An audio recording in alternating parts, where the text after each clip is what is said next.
সোহেল তাজ হঠাৎ করে উদয় হয়েছেন। একদিন এত বিকট গোলাগুলির মধ্যে নাকে তেল দিয়ে ঘুমাইতেছিলেন, বডি বিল্ডিং করতেছিলেন। বালের বডি বিল্ডিং করো। শেখ সেলিম পার্কিনসনের রোগী, শালা কথা কইতে মাথা কাঁপে, হাত কাঁপে। সে মিয়া তোমারে থাবড়ায়, আর তুমি বডি নিয়ে সে থাবড়া খাইয়া ঠাসি খাইয়া অভিমানে মন্ত্রিত্ব ছেড়ে দাও। ওই তো তোমার পৌরুষ। আপনাদের আগে একটা কথা কইয়া নি, হাতে যতদিন বন্দুক আর কমান্ডে সেনা আছে ততদিন তোমাদের দাম। তারপরে কেউ করলে তোমাদের এইবার তোমাদের তুলিব ফেনা, দেখি কোথাও পাও এততে না। দুনিয়ায় কোনো শুল্টির মধ্যে হান্দায় রক্ষা পাবে না। হাসিনা ক্ষমতায় থাকুক চাই না থাকুক। আসেন আমরা ক্ষণিকের পুত্রগুলারে দেখে নেই, চিনে রাখি আজকের দিনে টিক্কা খান জাউরা কারা ছিল। সেনাবাহিনী তার যতখানি প্রেস্টিজ হারাইছে, গালি খাইছে, ঘৃণা অর্জন করছে, তা এই কয়টার জন্যে। যদি শান্তি মিশন জয় বাংলা হয়ে যায় তাহলে এই কয়টার জন্যই হবে। এই কয়টার টাকা পয়সা পাবে, বাড়ি গাড়ি পাবে, হয়তো চিন্তা ছিল ভবিষ্যতে এই মন্ত্রী এমপি হবে। কিন্তু সেনাবাহিনীকে যে পাবলিক সোনাবাহিনী ডাকা শুরু করেছে, নোটির পোলা বলতেছে, এটা কোনোদিন মুছতে পারবেন না। আজ থেকে 10 বছর আগে কল্পনা করতে পারে নাই যে সেনাবাহিনীকে বাংলাদেশের মানুষ মুখ ছুটায় গালি দিবে। ভাবছেন? ভাবেন নাই। আপনাদের বাজেট নিয়ে কথা বলবে, ভাবিছেন? ভাবেন নাই। রিটায়ার করার পরে আপনি আর্মিত কাজ করেছেন, এটা বলতে পারবেন না। যাই হোক, জাউরাদের দেখি। জেনারেল ওয়াকারুজ্জামান ওগুলা হাসিনার আত্মীয়, আর্মি চিফ। ওগুলা আর্মি চিফ হবার পারে না, কারণ শুনেছি, আমি সত্য মিথ্যা জানি না, যে হার্টের কোনো সমস্যা থাকলে নাকি আর্মি চিফ হওয়া যায় না।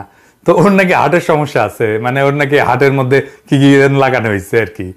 আচ্ছা, 2 number lieutenant general Mujibur Rahman, quarter master general. আর 3 নাম্বার জাউরা lieutenant general Mohammad Shahinul Haque, chief of general staff, CGS বলে। এজ এ brigadier general Imran Hamid, commander 46 brigade. এ হচ্ছে ওই যে ওই কইছিল না নির্মূল কর্ম, ওই যে ওই হারামজাদা। এটা হচ্ছে brigadier general SM Zakaria Hossain, এটা কমান্ডার 14 স্বতন্ত্র ইঞ্জিনিয়ারিং ব্রিগেড। এরই লোকজন করেছিল ওই যে এখানে একটা লাগানো, ওই যে বিদ্যুৎ চমকের লাগানো, এটা গেল ওর পোলাবান। Brigadier general Nazim, director military operations. Major general Mostasinul Baki, group commander, Bangladesh army aviation group. এই যে সমস্ত ইয়েগুলো উড়েছিল না, ওই যে ড্রোন ফ্রোন উড়েছিল না, এই হারামজাদা তুলিছিল এটা। আর হচ্ছে major general Shakil Ahmed, GOC Rangpur cantonment. আর হচ্ছে major general Khaled Al Mahmud, GOC Bogura cantonment. হারামজাদা তুই আর জায়গা পেশ নাই, আমার বাড়ির যে বসিছু তুই, হ্যাঁ বাচ্চা উঠি যে সামনাছু। 10 number major general Sheikh Sarwar Hasan, GOC Cox's Bazar cantonment. 11 number brigadier general Khaled Kamal, operation commander PGR। পাশার চামড়া তুলে নেওয়া হবে তোমাদের নোটির পোলারা। যদি সৈনিকেরা ধরে থাপড়ায় তাহলে আমরা ছেড়ে দিব। যাই হোক, কয়ে রাখলাম যে কাগেরে ধরা হবে সেটা আমরা লিস্টি করে রাখছি। দুনিয়ার কোথাও জায়গা হবে না। আর বাংলাদেশে তো হাসিনা চিরজীবন থাকবে না। হাসিনা জয় বাংলা হইলে তোমাদের কি অবস্থা হয় দেখবা। এবার আসেন, নতুন খেলা শুরু হয়েছে, সেটা দেখি। ভারত তার এ টিমকে পতনের হাত থেকে বাঁচানোর জন্য মাঠে নামেছে তার বি টিমের সদস্যদের। মার্কামারা ভারতীয় দালালদের নেতৃত্বে একটা তথাকথিত গণশুনানি কমিশন গঠন করা হয়েছে সারা দেশে চলমান হিংসাত্মক ঘটনাবলী তদন্ত করার জন্য। এর সভাপতি হইল বিচারপতি মতিন, আর সহসভাপতি সুলতানা কামাল। দুটাই মার্কামারা। আপনারা সুলতানা কামালরে চেনেন, কিন্তু মতিনরে চেনেন না। আসেন, মতিন আসলে কে এটা আমরা একটু খুঁজে দেখি। হ্যাঁ, আপনি যদি এই দুইটার অতীত একটু ঘাটেন তাহলে পরিষ্কার হবে যে এই কমিশনের উদ্দেশ্য হইল হাজার হাজার ছাত্রদের হত্যা, জখম, নির্যাতন, জেল জুলুম, লাশ চুরি, কারফিউ দিয়া, যে ইন্টারনেট বন্ধ করে তার আড়ালে খুনি হাসিনা যে মানবতা বিরোধী অপরাধ করেছে, স্নাইপার দিয়া মারিছে, তার থেকে তার দায় মুক্তি দেওয়া। কোন আন্তর্জাতিক তদন্ত বা জাতিসংঘের অধীনে তদন্তের সম্ভাবনা নস্যাৎ কইরা দেওয়া। একই সাথে একটা তদন্ত খেলা চালু কইরা আমাদের চলমান আন্দোলন থেকে জনগণের দৃষ্টি সরায় দেওয়া।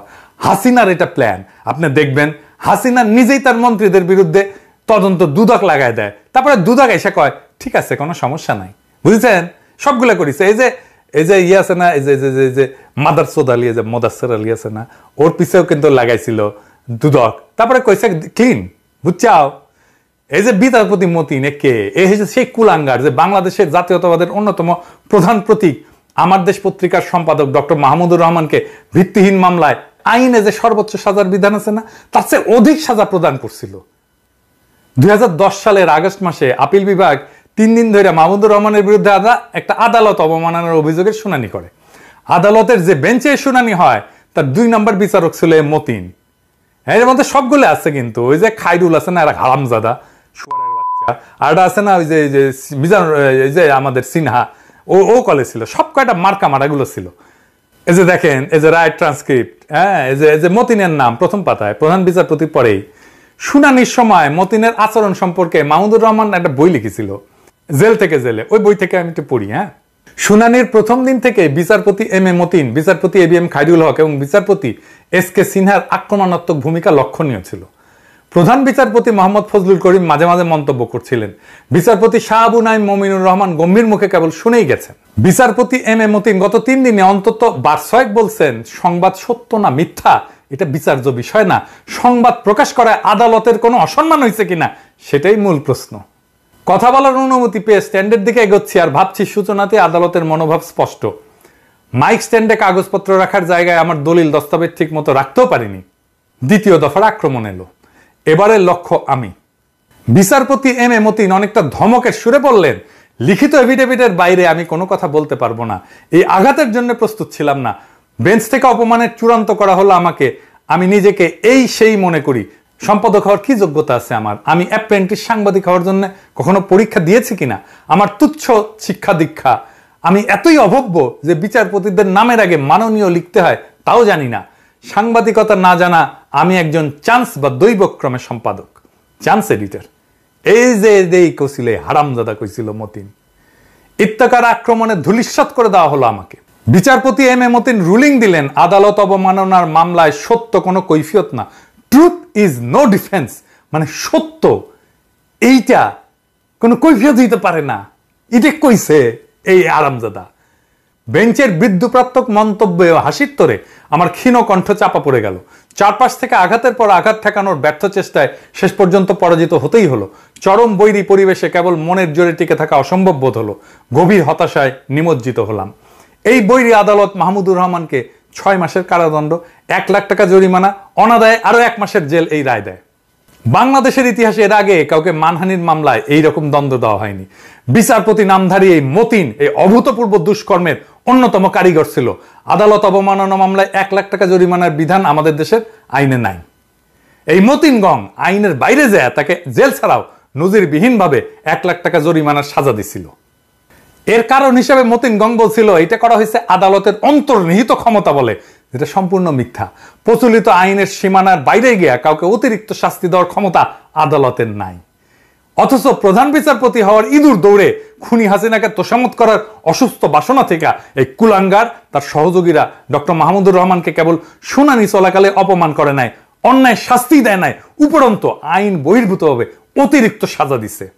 তো মাহমুদুর রহমানের দোষ কি? মাহমুদুর রহমানের দোষ ছিল একটাই, সেটা হলো উনি একজন সাচ্চা জাতীয়তাবাদী হিসেবে সবসময় ভারতের আধিপত্যবাদের বিরুদ্ধে সোচ্চার ছিলেন। ভারতের সেবাদাসরা তাই তাকে শাস্তি দিতে মরিয়া হইয়া যায় এবং শেষ পর্যন্ত তারা দেশ ছাড়া করে। তার উপরে হামলা হয় আদালতের প্রাঙ্গণে। মতিন আসলে সেই দিল্লি দাস দলেরই এক প্রধান পান্ডা। নরকের কীট এই বদমাইশ মতিন এখন আসছে বালের গনেরিয়া কমিশন নিয়া। এই গনেরিয়া কমিশন তো হোগা দিয়ে হামলায় দিব শুয়ারের বাচ্চা। এই গনেরিয়া কমিশনের দ্বিতীয় পান্ডা হইল খুনি হাসিনা তথা ভারতের অন্যতম শিষ্য স্পেন্সার সুলতানা কামাল। এর সম্পর্কে আর কিছু বলি না, আপনারা জানেন।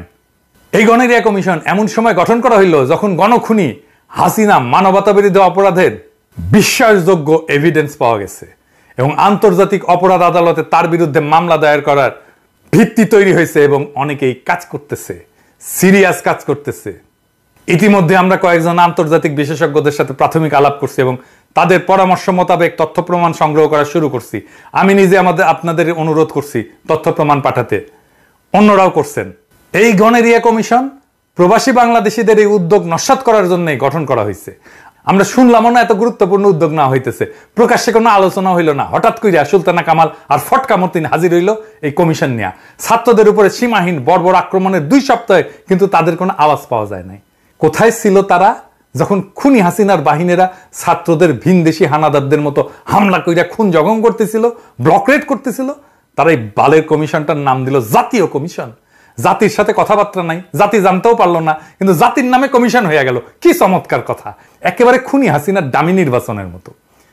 আমরা খুব ভালো করে বুঝি যে এই ডামি গণেরিয়া কমিশনের আসল মতলব হইল এর মাধ্যমে খুনি হাসিনা আর তার নেতৃত্বে সংগঠিত মানবতা বিরোধী অপরাধের দায় চাপাইয়া দিবে অন্যের উপরে।